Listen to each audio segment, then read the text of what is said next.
Morning class 9 शुरू करते हैं हमारा आज का क्लास।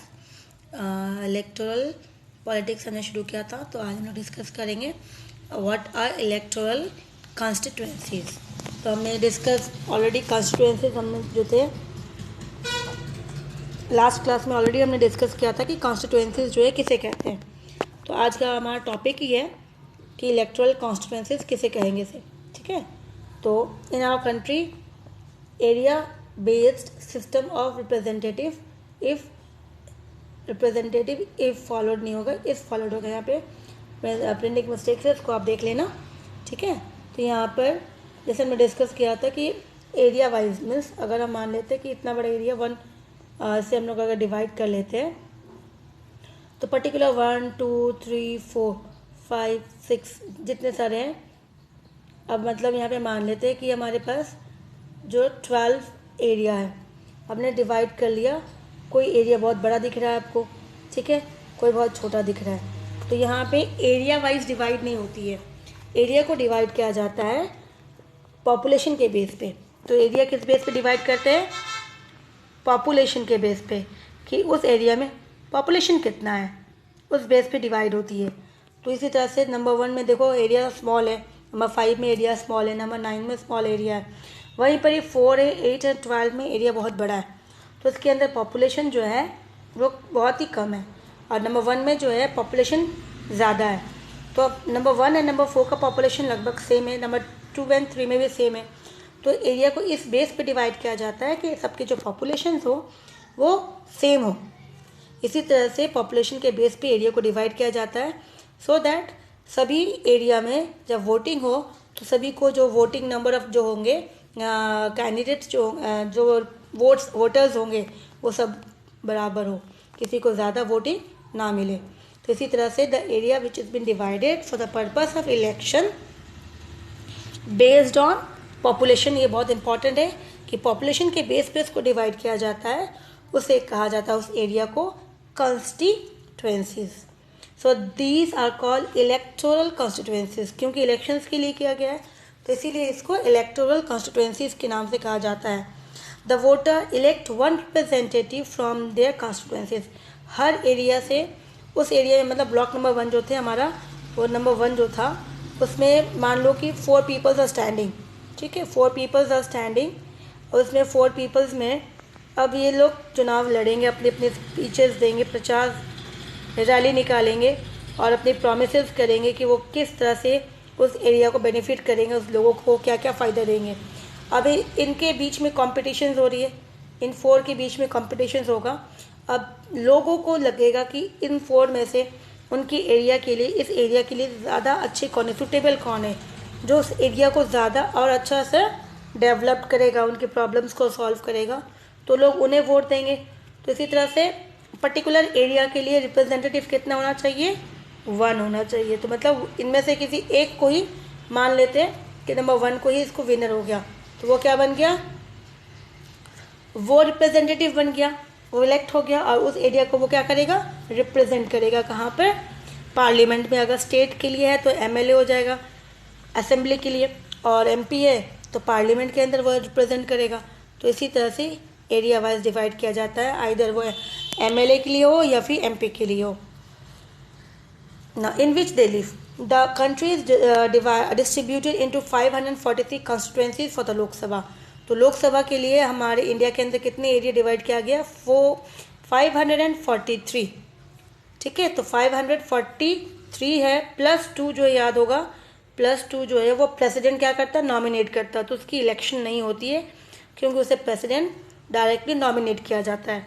नॉमिनेट और इलेक्टेड में क्या प्रॉब्लम? इलेक्टेड तो हम चुनाव करते हैं, उनको अपने अकॉर्डिंग हम चूज़ करके उसको वोट देते हैं, और नॉमिनेट जहाँ पे प्रेसिडेंट अपनी विश के अकॉर्डिंग वो चूज़ करेंगे कि उनको किसको चाहिए वहाँ पर, ठीक है। तो इसी तरह से कॉन्स्टिट्यूएंसी फॉर द लोकसभा 543 है। The representative elected from each constituencies, तो जो भी उसकी एरिया के लिए जो चूज़ किया जाता है कॉन्स्टिट्यूएंसीज के लिए, उसको कहा जाता है MP, member of parliament. A major features of a democratic election is that every vote should have equal value.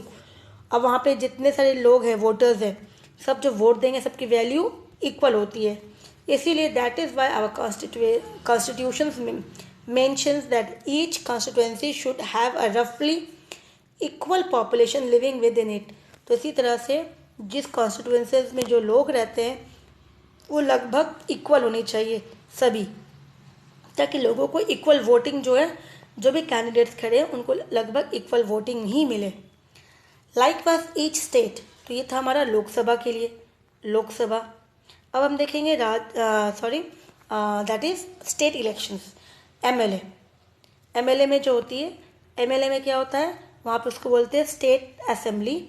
या तो यहाँ पे जो है स्पेसिफिक नंबर्स इसमें भी डिवाइड किया गया स्टेट इलेक्शंस के लिए।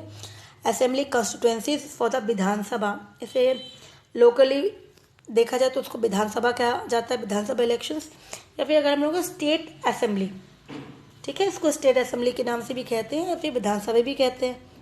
जो मोस्ट कॉमन जो यूज़ करते हैं इसको विधानसभा ईजिली यूज़ किया जाता है। तो इसके अंदर क्या कहा जा रहा है, किसको भी डिवाइड किया जाता है और इसके मेंबर्स को क्या बोलते हैं, मेंबर ऑफ लेजिस्लेटिव असेंबली। तो इसीलिए MLA शॉर्ट फॉर्म क्या हो जाता है, MLA, member of legislative assembly, इसीलिए। और MLA तो parliament, each parliamentary constituencies includes, तो जो हमने पार्लियामेंट के अंदर MP जो चूज़ किया था, तो each parliamentary constituencies include several assembly constituency. तो अब यहाँ पे देखो क्या बोलना चाहते हैं कि अब यहाँ पर मान लेते हैं ये हमारा कंट्री है। अब कंट्री को हमने डिवाइड कर दिया तो ये स्टेट इसके अंदर आ गया। तो हमने जो MP चूज़ किया था इस एरिया के अंदर, तो अब ये एरिया जब इंडिविजुअल, मान लो ये नंबर 3 एरिया जो हमने अलग कर दिया, अब ये एरिया जो है स्टेट इलेक्शन लड़ेगा, तो इसके अंदर भी तो इसको डिवाइड किया जाएगा, डिवाइड करेंगे। और इसके अंदर जो इसमें क्या होगा, MLA। तो MP जो है देखा जाए, ये इसमें से MLA भी है जो वो ईजिली वही एरिया में MP भी खड़े होते हैं, उसी एरिया के लिए MLA भी खड़े होते हैं, ठीक है। तो इसी तरह से यहाँ पे कहा जा रहा है कि each parliamentary constituencies include several assemblies constituencies also, उसी तरह से जो भी हमने डिस्कस किया। For example following parliamentary constituencies have several assembly constituencies as given below. अब यहाँ पे एग्जाम्पल दे दिया गया कि देखो यूपी में जो है पार्लियामेंट्री कॉन्स्टिट्यूंसीज जो है, यूपी में मथुरा में है, अगर नंबर ऑफ असेंबली जो आती है 5 है, तो पार्लियामेंट्री में जब हम लोग यूपी में से देखते हैं तो मथुरा में 5 कॉन्स्टिट्यूंसीज है। उदयपुर में अगर राजस्थान के अंदर देखें तो उसमें 8 कॉन्स्टिट्यूंसीज आती है पार्लियामेंट के अंदर। हरियाणा पलवान के लिए 3 है। हरिद्वार उत्तराखंड जो है उसके अंदर 11 है। तो इसी तरह से स्टेट में as well as for parliament दोनों में ही यूज़ हो रहा है। Now the same procedures is applied for panchayat and municipal corporation और म्यूनसिपल इलेक्शंस। तो वैसा ही, क्योंकि अब जो स्टेट था, कंट्री के अंदर स्टेट आया, अब अगर हम स्टेट को बाहर निकालते हैं, स्टेट को मान लो बाहर निकाल दिया, स्टेट को डिवाइड करेंगे तो उसके अंदर डिस्ट्रिक्ट आ जाएगी ना, डिस्ट्रिक्ट आएगी। तो उसी तरह से यहाँ पर कहा जा रहा है कि पंचायत और म्यूनसिपल कॉर्पोरेशन में भी सेम प्रोसेस होता है। ईच विलेज और city is divided, her village को डिवाइड करते हैं, सिटी को डिवाइड करते हैं, उसको वार्ड नंबर बोलते हैं। वार्ड भी बोला जाता है, ब्लॉक भी बोला जाता है। तो कॉमन जो यूज़ करते हैं वो मोस्टली क्या यूज़ करते हैं, वार्ड बोलते हैं। तो ये इस तरह से वार्ड जो है विच आर लाइक कॉन्स्टिट्यूंसीज, वो कॉन्स्टिट्यूंसीज जैसे हैं बट ये स्मॉल एरिया पे है, इसलिए इसको लोकल गवर्नमेंट बोलते हैं हम लोग, है ना। पंचायत एंड म्यूनसिपल इलेक्शन को लोकल गवर्नमेंट के नाम से कहा जाता है। तो इसके लिए इसे कॉन्स्टिट्यूंसीज के वर्ड जो मीनिंग सेम है, एरिया को डिवाइड करेंगे इलेक्शन के लिए पॉपुलेशन के बेस पे, उस एरिया को क्या कहा जाएगा, वार्ड। तो सेम चीज़ है, बस नाम अलग है। तो 1 member is elected, her ward में कितने मेंबर्स इलेक्ट होंगे, 1। तो इसी तरह से शहर में भी वैसी होती है, विलेज में and urban, that is in cities and towns में। तो सेम प्रोसेस चलता है। Next are what are reserved and unreserved constituencies, की रिजर्व्ड एंड अनरिजर्व्ड क्या है। तो यहाँ पे हम देखेंगे स्टार्टिंग से कि जब हमारे कॉन्स्टिट्यूशन मेकर्स जो थे उन्हें वो बहुत ज़्यादा क्योंकि वो बहुत कुछ सोच समझ के they have taken every initiative steps, questions बहुत सोच समझ के अलग अलग चीज़ों के बारे में कि उसके नेगेटिव इफेक्ट्स क्या हो सकती है, इसीलिए वो क्वेश्चंस बहुत ज़्यादा थे, जिसके कारण उन्होंने सबसे पहले तो इलेक्ट्रोल को ओपन इलेक्ट्रोल रखा कॉम्पिटिशन्स। फिर साथ साथ जब उनको पता था कि उसके अंदर जो बेचारे वीकर सेक्शन है, बहुत जो पीछे हैं, पिछड़े हैं, रह गए, वो जो अगर इस इलेक्शन में चुनाव लड़ेंगे तो कभी भी उनके पास चांस नहीं आएगा, may not get a chance to be elected in the Lok Sabha और इन द स्टेट असेंबली, कि कभी भी फिर उनको चांस नहीं मिलेगा कि वो लोकसभा में चुने, एमपी बने या फिर एमएलए बने, क्योंकि जो बाकी जो एमपी से एमएलए हैं वो कभी उनको आगे आने नहीं देंगी। फॉर एग्जांपल मान लो कि जब आपके स्कूल में स्पोर्ट्स होता है, स्पोर्ट्स में अगर कोई बच्चे फिजिकली जो है बहुत वीक है, हेल्थ में अच्छे नहीं, उतना वीक है बहुत ज़्यादा, और कोई हेल्दी अच्छे स्ट्रॉन्ग जो स्पोर्ट्स में बहुत ज़्यादा अच्छा है, उसके साथ उसको अगर वो दौड़ता है तो फिर जीतेगा कौन? जो स्पोर्ट्स में अच्छा था पहले से, और जो फिजिकली थोड़ा सा वीक था वो बेचारा हार गया। तो इस तरह से यहाँ पर भी वही है कि अब इसमें अगर ये लोग लड़ेंगे आपस में तो जीतेंगे अच्छी वाले ही ना, वीकर सेक्शन तो कभी भी आगे नहीं आएगा। लेकिन अगर उसी जैसे सभी जो है फिजिकली जो वीक फिजिक्स के हैं, अगर वैसे उनका एक ग्रुप बना दे, उनके बीच में अगर उसमें से अगर वो दौड़ते हैं तो दे आर चांसेस कि उनमें से कोई ना कोई फर्स्ट सेकंड थर्ड तो आएगा ही आएगा। तो इसी तरह से यहाँ पे इन्होंने भी वही किया। उन्होंने क्या किया कि they may have not the essentials, क्योंकि सबसे पहले ये बताया कि जो वीकर सेक्शंस है उनके पास रिसोर्स नहीं है, एजुकेशंस नहीं है, उनका कोई कांटेक्ट नहीं है, ना इजीली कांटेक्ट नहीं कर सकते, कंटेस्ट नहीं कर सकते, इलेक्शन जीत नहीं सकते दूसरों के खिलाफ, क्योंकि सारे जो है पैसे वाले हैं, वो सारे जो है सीट्स उनको मिलेगी नहीं। तो फिर क्या करें, ये कैसे आगे आएंगे, इनको कैसे आगे लेके आया जा सकता है? तो इसी तरह से क्या किया गया, अगर ऐसा होता है then our parliament would be denied. तो अगर कभी सोचो उनको राइट्स नहीं मिले तो हम जैसे बोलते हैं वी आर डेमोक्रेटिक, हम पार्लियामेंट्री फॉर्म ऑफ गवर्नमेंट है, हम we are democratic peoples government है, तो जहाँ पे जनता को हम उसकी राइट्स ही नहीं दे रहे हैं, कुछ फ्यू सेक्शन जो है वो इंजॉय करती है राइट्स, बाकी जो है उसको किसी को राइट्स नहीं मिल रहा है, तो वो बहुत ज़्यादा देखा जाएगा अनडेमोक्रेटिक हो जाएगा। तो इसी तरह से it would make our democracy less democratic and less representative. तो ये चीज़ें नहीं हो, इसीलिए हमारे कॉन्स्टिट्यूशंस ने इसके बारे में बहुत सोच विचार के उन्होंने एक प्रोविजन बनाई थी जिसमें लिखा था special systems for reservations for the weaker sections, कि सिर्फ और सिर्फ उसमें सिर्फ कौन पार्टिसिपेट करेगा, जो वीकर सेक्शंस है वो ही पार्टिसिपेट्स करेंगे, और उस रिजर्वेशन में कोई और नहीं आएगा। तो अब ये आपस में अगर चुनाव लड़ेंगे तो ऑब्वियसली वो जीतेंगे ही जीतेंगे। जैसे हमने डिस्कस किया था कि स्पोर्ट्स में अगर उनका अलग से फिजिक्स बना दिया जाए तो वो ऑब्वियसली फर्स्ट सेकंड थर्ड तो आना ही आना है। तो इसी तरह से यहाँ पर भी वही काम किया गया, इनके लिए रिजर्व कॉन्स्टिट्यूंसीज बना दी गई, एरिया बना दी गई, और वो भी हर स्टेट के अंदर, union territories and every states के अंदर रिजर्व रखा गया एसटी एससी के लिए, SC schedule caste and ST schedule tribes. Schedules ये जो थे, ये नाम जो था पहले उनको हरिजन या फिर दलित के नाम से कहा जाता था, फिर बी आर अम्बेडकर ने इनको शेड्यूल नाम दे दिया, शेड्यूल कास्ट और शेड्यूल ट्राइब्स ये उन्हीं के नाम दिए हुए हैं, और महात्मा गांधी इनको हरिजन के नाम से कहते थे। तो इसी तरह से कॉन्स्टिट्यूएंसीज, क्योंकि ये जो चीज़ें कॉन्स्टिट्यूशन के रिजर्वेशन का ये जो पॉइंट है ये बहुत ज़्यादा जो कंट्रीब्यूट जाता है बी आर अम्बेडकर को। So in a constituency reserve for schedule caste any candidates belong to schedule caste can stand. तो शेड्यूल कास्ट की जो रिजर्वेशन रखी गई है वो सिर्फ शेड्यूल कास्ट ही उसमें चुनाव लड़ सकते हैं, कोई और नहीं जा सकता है, ठीक है। तो इस तरह से कोई और नहीं उसमें चुनाव लड़ सकता, वही लड़ेंगे। तो इसी तरह से क्या हो जाएगा, वो इजीली उसमें खड़े होंगे, उनको कोई डर नहीं है कि उनका सीट जो है कोई और छीन लेगा। इट इज़ टोटली फ्री, वो इजीली फ्री होकर कंटेस्ट कर सकते, चुनाव लड़ सकते हैं। अब ये भी जो इनकी जो फिक्स की गई है सीट, ये भी जो है वो किस तरह से प्रोपोर्शनल है, वो उनके पॉपुलेशन के बेस पे कि उनका पॉपुलेशन कितना है उसके आधार पर उनको नंबर ऑफ सीट्स दिया गया है। तो 84 सीट्स जो है लोकसभा के अंदर है फॉर शेड्यूल कास्ट, और 47 जो है शेड्यूल ट्राइब्स के लिए सीट्स रिजर्व्ड है। और ये जैसे मैंने कहा कि प्रोपोर्शनल है, शेयर जो है टोटल पॉपुलेशन के बेस पे है, कोई रफली नहीं है कितना आपको दे दिया गया, ये टोटल पॉपुलेशन के बेस पे ही दिया गया है, ताकि अब इनके साथ भी कोई नाइंसाफ़ी ना हो, ये इजीली आगे बढ़े और अपने ही जो राइट्स है वो इंजॉय करे इसी तरह से। तो ये था रिजर्वेशन के लिए। At present this system of reservation of seat is also applied in elections of rural and urban local bodies at panchayat and municipal level also. तो ये सिर्फ लोकसभा या स्टेट इलेक्शन में ही नहीं, बल्कि विलेज में पंचायत या फिर शहर में म्यूनसिपल इलेक्शंस होती है उसमें भी एप्लीकेबल होता है।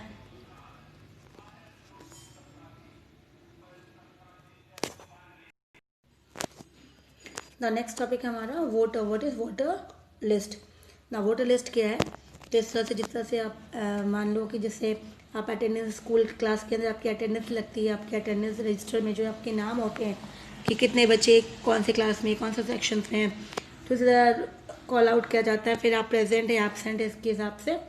तो हमारे देश में भी कि जो वोटर्स जो वोट देते हैं, वोटर्स जो होते हैं वो कितने लोग हैं, कितने एलिजिबल थे और वो प्रेजेंट है या नहीं, मतलब जैसे वो डेथ हो जाता है फिर या फिर किसी का ट्रांसफ़र हो जाता है, दूसरे स्टेट में चले जाते हैं, इस तरह से ये चेक किया जाता है वोटर लिस्ट। हमेशा हर इलेक्शंस के समय उससे पहले ये लिस्ट प्रिपेयर होती है, ठीक है। तो ये लिस्ट प्रिपेयर होती है एवरी इलेक्शन से पहले, चेक किया जाता है, उसे अपडेट किया जाता है, तो वोटर लिस्ट उसे कहा जाता है। तो in a democracy election the list of people who are eligible to vote is prepared with much before the election. Before election से पहले प्रिपेयर किया जाता है। इंडिया में 18 ईयर्स एंड अबव जो है वो वोटिंग दे सकते हैं। Every citizen has right to vote. सभी सिटीजन्स के पास राइट है वोट देने का, भले वो कोई भी कास्ट से बिलोंग करते, रिलीजियस से हो या जेंडर हो। ओनली क्रिमिनल्स जो है and person with unsound mind can be denied the right to vote but in a rare conditions. क्या बताया जा रहा है कि जो लोग क्रिमिनल कनेक्टेड है या फिर जो मेंटली डिस्टर्ब्ड है, मतलब वो थोड़े से अपनी खुद की माइंड यूज़ नहीं कर पाते, थोड़ा से जैसे पागल मेंटल बोलते हैं, अगर ऐसा कोई है व्यक्ति तो इन्हें राइट्स नहीं है वोट देने का, लेकिन वो भी कुछ कंडीशंस हैं उसमें, अदरवाइज अगर वो उन्हें पता है वो क्या कर रहे हैं तो ये उन्हें भी राइट्स है। तो इसीलिए कुछ रेयर केसेस में उनको राइट्स नहीं होती है, ठीक है। Otherwise all are free to give their vote. The government is responsible to get the name of all the eligible voters put on the voter list. तो गवर्नमेंट को रिस्पॉन्सिबिलिटी होती है कि वो चेक करे कि कितने वोटर्स है और उनके नाम जो है उस लिस्ट में है या नहीं है। तो बहुत सारे ऑफिसर्स होते हैं, उनको अलॉट किया जाता है, वॉलंटियर्स होते हैं जो ये काम शुरू कर देते हैं, नेम चेक करना, the name of the new persons की जो 18 ईयर्स नहीं थे लास्ट टाइम में, इस बार 18 ईयर्स हो जाएंगे, उनको ऐड करना है, उनके रोल नंबर से अलॉट करने की, उनका रोल नंबर कितना है, उनका नाम क्या है, वो कहाँ से है, या फिर कोई किसी का डेथ हो गया है या फिर किसी का नाम जो है डिलीट हो गया एनी केस, उनको वापस अपडेट करना है। तो ये सारा रिवाइज किया जाता है हर साल जब भी इलेक्शन होती है उससे पहले ये चेक होता है। And this is done to ensure, इसे बोलते हैं अपडेट, देखना कि सही से वो सही पूरा जो है जो भी डाटा है वो करेक्ट होना चाहिए। साथ साथ उसके साथ हमें क्या दिया जाता है, एक इलेक्ट्रॉनिक फ़ोटो आईडी कार्ड दिया जाता है इलेक्शंस के लिए, election photo ID card, EPIC बोला जाता है इसे, इलेक्शन फ़ोटो आईडी कार्ड। ये हमें लेके जाना पड़ता है इलेक्शंस में जब हम वोटिंग देने जाते हैं उस समय, तो गवर्नमेंट उसे प्रोवाइड करते हैं, तो वो हमारा आईडी बन जाता है, वोटर आईडी हो जाता है। वोटर लिस्ट में आपका नाम है कि नहीं उससे देखा जाता है, उसमें मिक्स चेक किया जाता है। The voter are needed to carry this card. जब भी वो वोटिंग देने जाते हैं उसे इस कार्ड को लेके जाना पड़ता है, so that no one can vote, ताकि उसके बदले कोई और वोट ना दे। However if the card is not yet compulsory, अगर आपके पास वो कार्ड नहीं है, कोई प्रॉब्लम हो रही है, तो अगर आपके पास कोई अदर प्रूफ है जो आप प्रूफ करता कि आप जो हो आप इंडियन सिटीजन्स हो, जैसे आपके ड्राइविंग लाइसेंस हो गए, राशन कार्ड हो गए, ये भी आप ले जाके वहाँ पे वोट कर सकते हो, ये भी आप एज अ प्रूफ कि हम इंडियन सिटीजन्स हैं। नाउ नेक्स्ट है who can contest the elections. Contest कौन कर सकता है? तो बेसिक फीचर्स क्या है ट्रू डेमोक्रेसी का, that provides political rights to each and every citizen. सभी के राइट से वो खड़े हो सकते, चुनाव लड़ सकते। It has no place to discriminate among peoples on the basis, जहाँ पे हम किसी के साथ भेदभाव नहीं किया जाता है, caste, creed, colour, religious, wealth. This could happen only when no restrictions are there, no anyone to contest an elections. तो इसी तरह से जिसके कोई भी रेस्ट्रिक्शन नहीं, कोई भी इलेक्शंस चुनाव लड़ सकता है। This is what our election system provide, जिसके यही है जिसके कारण हमारे इलेक्शन सिस्टम जो है, इलेक्शन जो है, ताकि सभी कोई भी आदर वो पुअर पीपल हो, कोई भी हो, फीमेल हो, लोअर कास्ट का हो, वो कोई भी खड़ा हो सकता है चुनाव में। Anyone who can be voter can also become the candidate to contest the election. जो वोटर है, क्योंकि वोटर की एज 18 होती है, अगर 18 से वो आगे बढ़ के 25 हो गया तो 25 द पर्सन कैन ईजिली भी कंटेस्ट इलेक्शन, वो चुनाव लड़ सकता है, वो चुनाव में खड़ा हो सकता है। So there are some restrictions, लेकिन जिस तरह से आगे हमने डिस्कस किया था वोटिंग देने में भी क्रिमिनल और अनसाउंड नहीं होना चाहिए। तो इसी तरह से क्रिमिनल कनेक्शंस कुछ अगर ज़्यादा बहुत ज़्यादा क्रिमिनल होती है तो उसे मना है।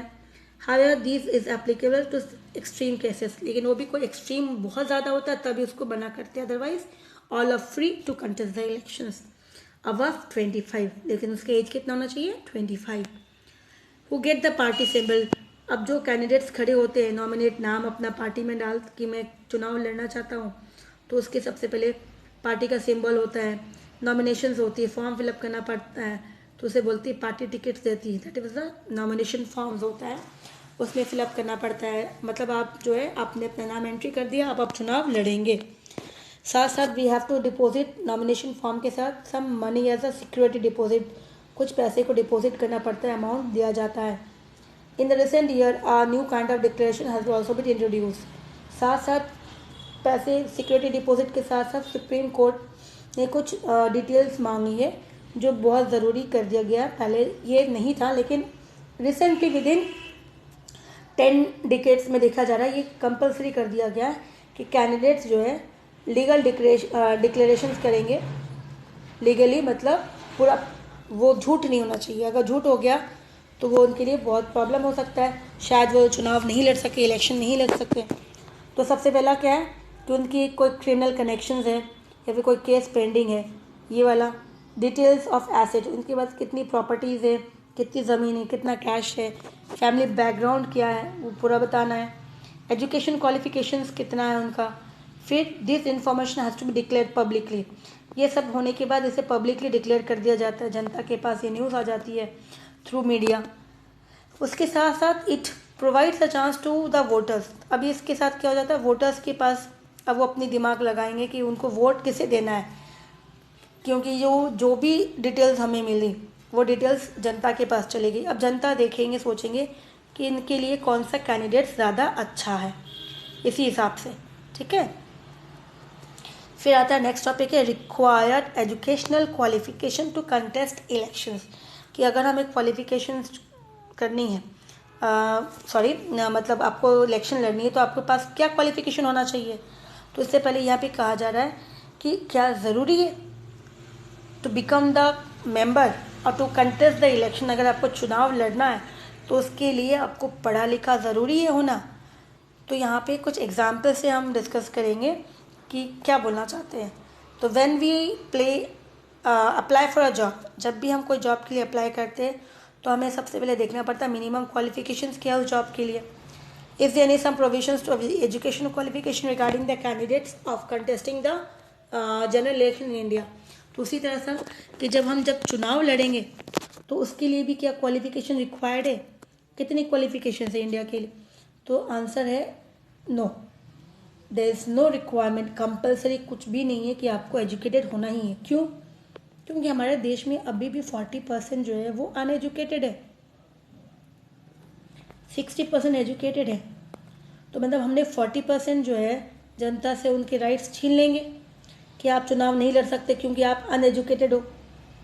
जहाँ पे हम बोलते हैं वी आर डेमोक्रेटिक हम जो बोलते हैं इसका मतलब हम खुद बोलते हैं लेकिन हम फॉलो नहीं करते, क्योंकि हमने 40% जनता को राइट्स नहीं दिया है वोट, सिर्फ वो वोट दे सकते हैं लेकिन चुनाव में खड़े नहीं हो सकते। तो that will be against democracy के अगेंस्ट में जाएगा। इसीलिए ये क्वालिफिकेशन ज़्यादा ज़रूरी नहीं है। अगर आप एजुकेटेड हो तो वो प्लस पॉइंट है, but that is not compulsory और मैंडेटरी। क्यों? अब यहाँ पे एग्जाम्पल देखो, why it is so, why it is there is no educational qualification needed for such an important position which is directly related to planning and administrative of a country. The questions may arise in your mind. तो यहाँ पे क्या बताया जा रहा है कि आप सोच सकते हो कि अरे इतनी बड़ी इंपॉर्टेंट पोस्ट है, देश को चलाना है, जहाँ पे प्लानिंग करना है, और एडमिनिस्ट्रेशन देखना है कि कितना इनकम हो रहा, क्या हो रहा, नहीं हो रहा देश के अंदर। अब ऐसे में उस बंदे को एजुकेटेड नहीं है तो हम ऐसे इन्हें वोट कैसे दे दें। तो अब आता है इसका आंसर कि when we have the maker of our constitution. The why have the maker of our constitution mentions that even a citizen without any literacy base can contest general elections. हमारे constitution makers ने इसको ऐसा क्यों रखा कि कोई भी अगर पढ़ा लिखा ना भी हो तो वो भी इलेक्शन लड़ सकता है। They are very learned. They were very learned and understood the circumstance of India and tried to understand their intention behind it.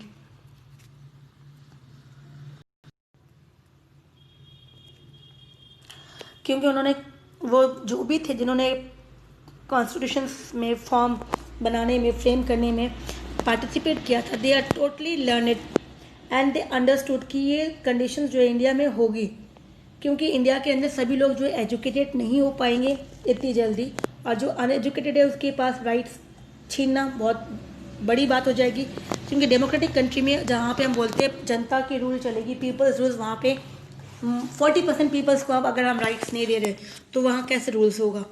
तो इसी तरह से उन्होंने एग्जाम्पल, जिस तरह से सोच लो, इसको समझाने के लिए उन्होंने देखा जाए कि अब एग्जाम्पल्स हैं कि educational qualification is not same to all kind of job.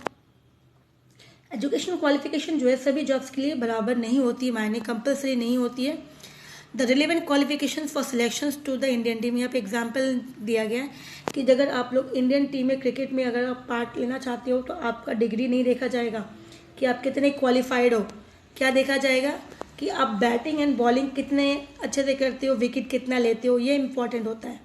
तो इसी तरह से क्वालिफिकेशंस टू बी MLA और MP is not so important, is the ability to understand peoples concept, क्योंकि आपके पास क्या होना चाहिए, पीपल्स का कंसर्न, जनता क्या चाहती है, जनता की प्रॉब्लम क्या है और उस प्रॉब्लम को आप सॉल्व कैसे कर सकते हो, ये इम्पॉर्टेंट होती है। आपको ये आना चाहिए। Whether they can do so और not is examine by lack of examiner the voters after 5 years। और ये कर सकते हैं कि नहीं करे, कैसे करे, वो कौन एग्जामिन करता है, ये सही काम करे नहीं करे, वो वोटर्स, वो जनता खुद डिसाइड करती है कि ये सही है या गलत।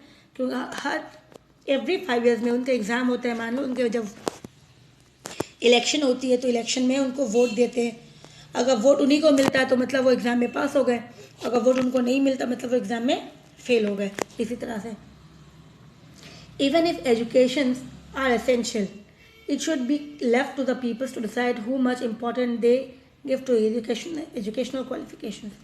अगर एजुकेशन को भी अगर हम एसेंशियल मान लेते हैं तो हम जनता के ऊपर ही छोड़ देते हैं कि which one is more important, education और how they will discuss the problems with the peoples, कि जो जनता की प्रॉब्लम सॉल्व करते हैं। In our country making an educational qualifications a prerequisite for voting और contesting elections would go against the spirit of democracy because it means depriving a majority of the country's citizens the right to contest elections. जैसे हमने discuss कर लिया कि हमारे आधे mostly जो है आधे से कम ही, लेकिन फिर भी near to the half people जो है वो अनएजुकेटेड है, तो वो डेमोक्रेसी के स्पिरिट के खिलाफ जाएगा। If for example graduate degree like BA BCom और BSc was made compulsory for candidates, अगर कंपल्सरी कर भी देते हैं, more than 90% of the citizen would become eligible to contest elections. तो हमारे पास 90 से ज़्यादा % जो है, क्योंकि BA BCom कितने लोग पढ़े लिखे हैं, इसी तरह से 90% कहा जा रहा है कि वो उन्हें राइट्स उनसे हम छीन लेंगे। Now you can understand why our forefather did not make education as a compulsory need to contest the elections। तो इसके लिए ज़रूरी नहीं है कि क्रिकेट खेलने के लिए हमें एजुकेशन होना है, पढ़ाई करना है, वो इम्पॉर्टेंट है। ये थोड़ा कंसेप्ट क्लियर होना चाहिए, लेकिन साथ साथ जो इम्पोर्टेंट है क्रिकेट में बैटिंग एंड बॉलिंग, तो यहाँ पर पॉलिटिक्स में क्या होना चाहिए, उनको जनता के प्रॉब्लम्स को बारे में पता होना चाहिए, उनकी प्रॉब्लम को सॉल्व करने कैसे करना है वो पता होना चाहिए। That is more important. अगर वो एजुकेटेड है that will be plus point. इस तरह से the election campaign in a democratic country the government is form by elected representative. तो यहाँ पे इलेक्टेड रिप्रेजेंटेटिव से ही बनते हैं।